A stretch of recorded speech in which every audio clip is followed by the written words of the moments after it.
Standup കൊമേഡിയനായ Kunal കമ്രയുടെ ഒരു പുതിയ video ഉയർത്തിയ വിവാദങ്ങളെക്കുറിച്ചാണ് നമ്മൾ ആദ്യം സംസാരിക്കുന്നത്.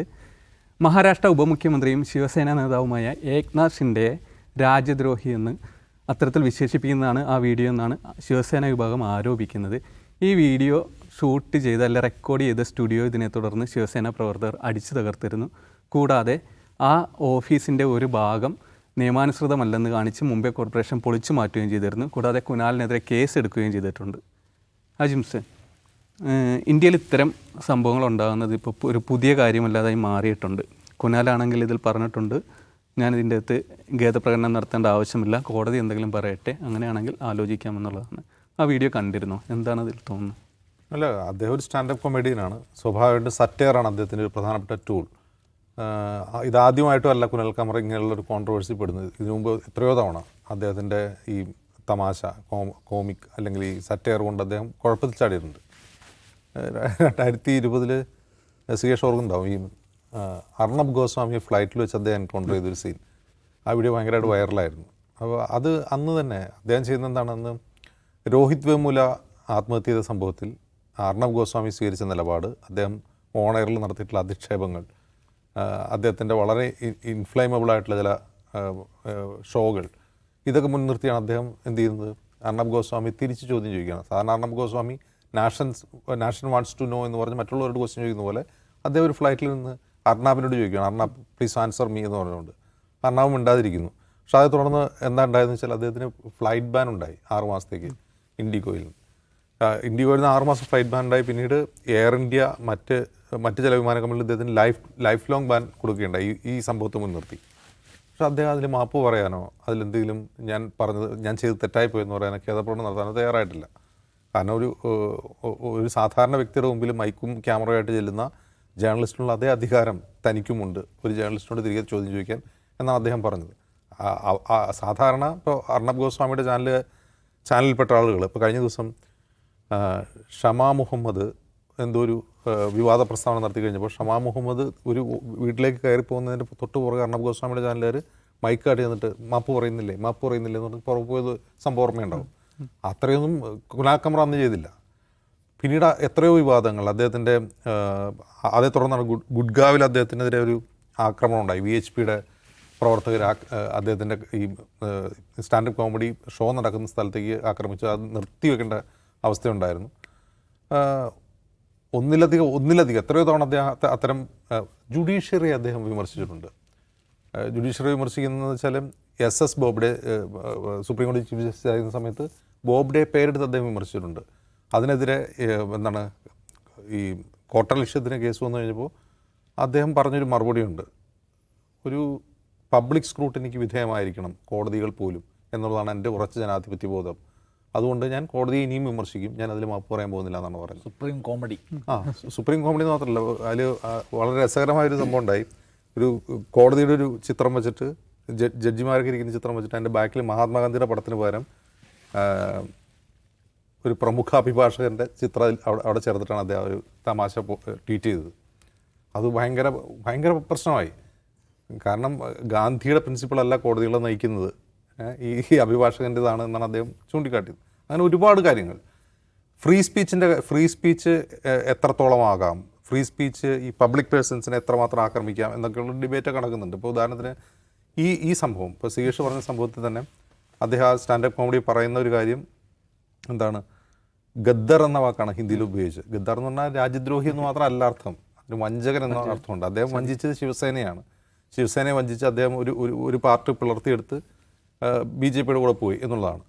അദ്ദേഹം വളരെ രസകരമായി പറയുന്നൊരു കാര്യമുണ്ട്. ആദ്യം ശിവസേനയിൽ നിന്ന് ഒരു പീസ് എടുക്കുന്നു, NCPയിൽ നിന്നൊരു പീസ് എടുക്കുന്നു. ഇതുകൊണ്ട് വോട്ടർമാർക്ക് എന്താ ഉണ്ടായതെന്ന് വെച്ചാൽ, ബാലറ്റ് പേപ്പറിൽ അല്ലെങ്കിൽ EVMൽ 9 ബട്ടൺ വേണ്ടി വരുന്നു വോട്ട് ചെയ്യാൻ. അതായത് ആളുകളുടെ എണ്ണം, പാർട്ടികളുടെ എണ്ണം കൂടുന്നു എന്നുള്ളതാണ് അദ്ദേഹം ചൂണ്ടിക്കാട്ടി തമാശ രൂപത്തിൽ ചൂണ്ടി. ഗദ്ദർ എന്ന വാക്ക് ഉപയോഗിച്ചു എന്നുള്ളത്, അതായത് വഞ്ചകൻ, അത് അദ്ദേഹം വഞ്ചിച്ചത് ശിവസേനയാണ്. അത് സാധാരണമായൊരു പൊളിറ്റിക്കൽ ക്രിറ്റിസിസമായിട്ട് കണ്ടാൽ മതി. അത് സറ്റയർ പോലെ ഒരു പൊളിറ്റിക്കൽ ക്രിറ്റിസിസമായിട്ട് കണ്ടാൽ മതി. പിന്നെ ഈ ഏക്നാഥ് ഷിൻഡെ ഒരു ഓട്ടോറിക്ഷ തൊഴിലാളിയായിരുന്നു. ഓട്ടോറിക്ഷ ഓടിച്ചുകൊണ്ട് നടന്ന ഒരാളാണ്. അദ്ദേഹത്തിൻ്റെ രാഷ്ട്രീയ ഗുരു എന്ന് പറയുന്നത് ശിവസേനയുടെ താനയിലെ ഏറ്റവും വലിയ ചീഫായിട്ടുള്ള ആനന്ദ് ഡിഗെ എന്ന് പറയുന്ന ഒരാളാണ്.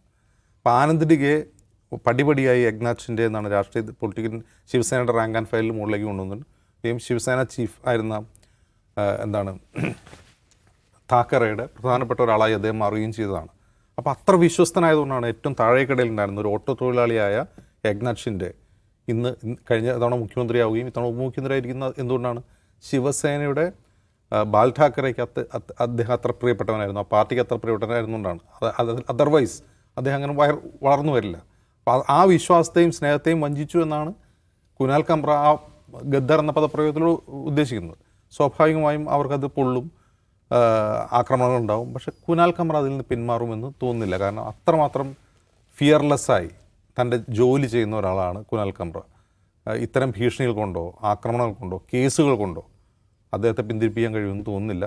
അതൊക്കെ വെറുതെയാണെന്നാണ് എനിക്ക് തോന്നുന്നത്. അജിംസെ, നിഷാദ്, ഈ ആവിഷ്കാര സ്വാതന്ത്ര്യമായിട്ട് ബന്ധപ്പെട്ടിട്ടുള്ള ചർച്ച എല്ലാ കാലത്തും ഉണ്ട്. ഒരു സൈഡിൽ ആവിഷ്കാര സ്വാതന്ത്ര്യം വേണമെന്ന് മുറവിളി കൂട്ടുന്നവർ, ഇതിപ്പോൾ അത് ഭരണാധികാരികൾക്കെതിരെ ആയിക്കഴിഞ്ഞാൽ ആ വിമർശനങ്ങൾ അതിനെതിരെ നടപടിയെടുക്കുന്നവർ. ഇതിൽ ഷിൻഡെ പറയുന്നൊരു കാര്യമുണ്ട്, ഇതിനൊക്കെ ഒരു പരിധി വേണം, അതിൽ കൂടുതലായിക്കഴിഞ്ഞാൽ ഞങ്ങളും അതേ രീതിയിൽ തിരിച്ചടിക്കുമെന്ന് കൂടിയിട്ട് ഷിൻഡെ പറയുന്നുണ്ട്. ഇതിനെങ്ങനെയാണ് കാണുന്നത് ആവിഷ്കാര സ്വാതന്ത്ര്യത്തിൻ്റെ വശത്ത്? ഈ പരിധിയുടെ കാര്യം ഏക്നാഥ് ഷിൻഡെ പറയുമ്പോൾ അവർ കാണുന്ന പരിധി എത്രയാണെന്ന് പ്രശ്നമുണ്ട്. പൊതുവായ നമ്മൾ കണക്കൂട്ടുന്ന പരിധി എത്രയാണെന്ന വ്യത്യാസം അത് തമ്മിലുണ്ട്. അതായത് സംഘ് പരിവാർ ഹിന്ദുത്വ ലീഡർഷിപ്പും ഇപ്പോഴത്തെ ഇന്ത്യയിലെ അഡ്മിനിസ്ട്രേഷനും എല്ലാത്തിനും കാണുന്ന പരിധി വളരെ ലിമിറ്റഡ് ആണ്. അതായത് ഒന്നിനെയും വിമർശിക്കാൻ പാടില്ല, പ്രത്യേകിച്ച് ഭരണകൂടത്തെ വിമർശിക്കാനേ പാടില്ല. ഭരണകൂടത്തിൻ്റെതായിട്ടുള്ള ഏത് ആരോഗ്യകരമായ വിമർശനം പോലും പരിധി കവിഞ്ഞിട്ടുള്ള ഏർപ്പാടായിട്ടാണ് അവർ കാണുന്നത്. അതുകൊണ്ട് അവർ പറയുന്ന പരിധി നമുക്ക് എടുക്കാൻ പറ്റുമോ?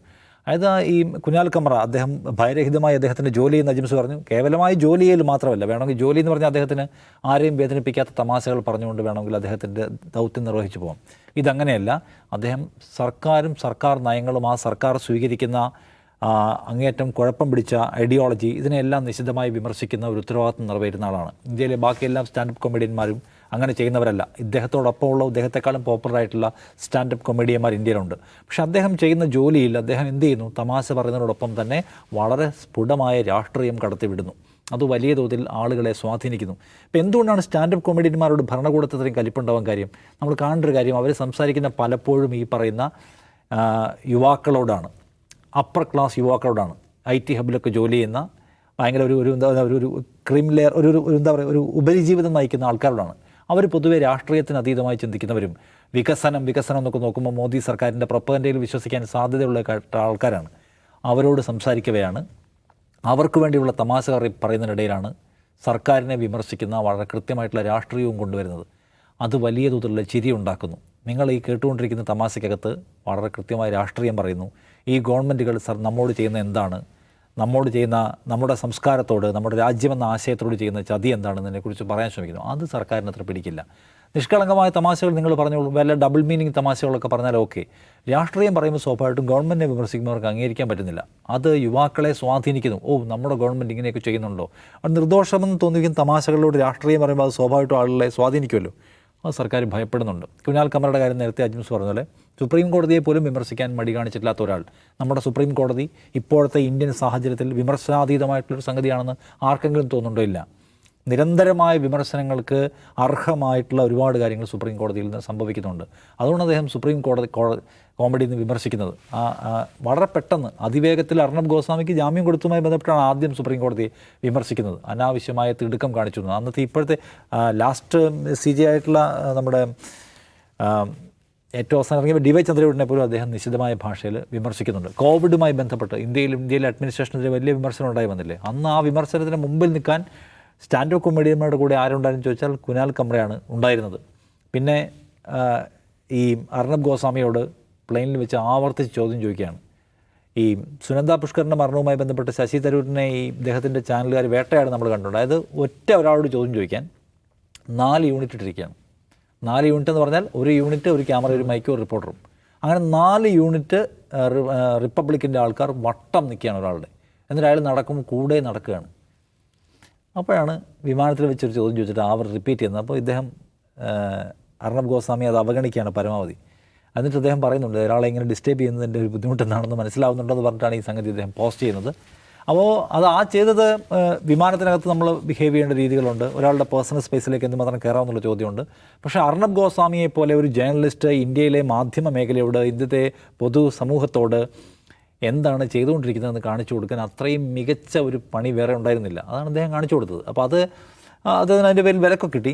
അപ്പം ഞാൻ കാണുന്നൊരു കാര്യം, കുനാൽ കമറയെ പോലുള്ള ആളുകൾ ചെയ്തുകൊണ്ടിരിക്കുന്നത് വലിയൊരു ഉദ്യമം അല്ലെങ്കിൽ വലിയൊരു ദൗത്യം നിർവഹിക്കുന്നു. കാരണം തങ്ങളുടെ ഓഡിയൻസ് ആയിട്ടുള്ള ആളുകൾ പലപ്പോഴും കക്ഷി രാഷ്ട്രീയത്തോടും ദൈനംദിന രാഷ്ട്രീയത്തോടും സർക്കാരിൻ്റെ ആശയപദ്ധതികളെ കുറിച്ചൊന്നും അതിനകത്തൊന്നും എൻഗേജ് ചെയ്യാൻ താല്പര്യമില്ലാത്ത, ഞങ്ങൾക്ക് രാഷ്ട്രീയമൊന്നും താല്പര്യമില്ല, ഞങ്ങളെ വിട്ടേക്കൂ, ഞങ്ങൾ ഞങ്ങളുടെ സ്വസ്ഥ ജീവിതം നയിക്കട്ടെ, ഞങ്ങൾ ഞങ്ങളുടെ ലൈഫ് എൻജോയ് ചെയ്യട്ടെ എന്ന് വിചാരിച്ചിരിക്കുന്ന മനുഷ്യർക്കിടയിൽ അവർ റിലാക്സ്ഡ് ആവാൻ വേണ്ടി വിളിച്ചു വരുത്തുന്ന ഇത്തരം സ്റ്റാൻഡപ്പ് കൊമഡിയന്മാർ രാഷ്ട്രീയം പറയുന്നത് മികച്ച സംഗതിയാണ്. ഇന്ത്യയിൽ ആവശ്യമാണ്. ഇന്ത്യയിൽ ഏറ്റവും പ്രധാനപ്പെട്ട കാര്യം എന്താണ്?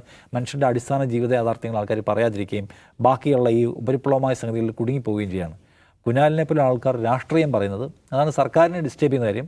അതുകൊണ്ട് അദ്ദേഹത്തിൻ്റെ പൊസിഷൻ കച്ചവടമാണെന്ന് വിചാരിക്കാനേ വയ്യ. അയാൾ ആത്മാർത്ഥമായി ഉള്ളാലേ വിചാരിക്കുന്നുണ്ട് ഇതൊക്കെ കുഴപ്പമാണ്, ഇതൊക്കെ നന്നാവേണ്ടതുണ്ട്. അല്ലെങ്കിൽ ആൾക്ക് ഇങ്ങനെ അഡമൻ പൊസിഷൻ എടുക്കാൻ പറ്റില്ല.